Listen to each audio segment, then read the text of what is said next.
Okay, there's two books. One book I'm not going to talk about, and the other one, the book is that I think is the book of the month. You've set a precedent.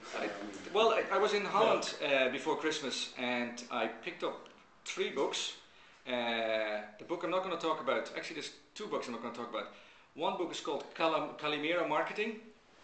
Dirk is familiar with it, which is a little dog that is sort of covered in a big shield, and his complaint, is it his or her?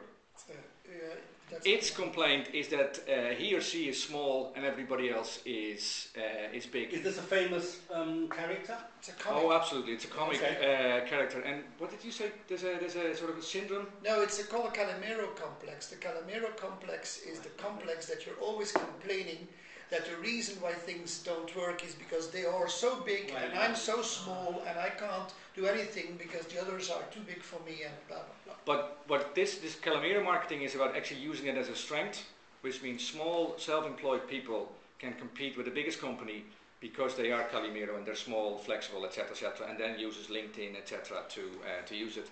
The other book is a book called. Is it a good book? Sorry, is it a good book? Not really, but the concept is interesting. How do you spell Calimero? Calimero. At the moment only available in Dutch.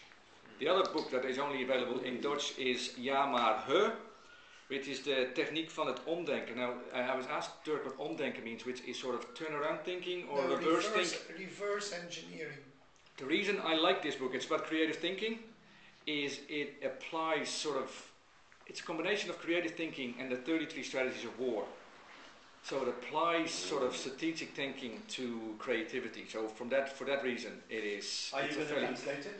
No, but it's which brings me to the third book, which I think really needs a translation, and I have a summary if people are interested, which is a book called Generation Einstein, and I think it's the best book I've ever read on social marketing and social media, but it links it into sort of the generation after Generation Y and how they behave, and there's always this argument about, do we have to worry about the next generation, and the current generation, the young generation is no good.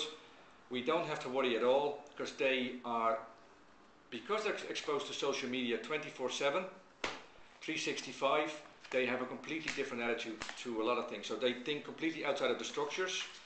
They are sort of collective hive minds that tackle problems, but in a completely different way, and it's an absolutely fascinating book, and every marketeer that is interested in social media and how to particularly target young population should read that book. The interesting thing about the book is that it's written by designers.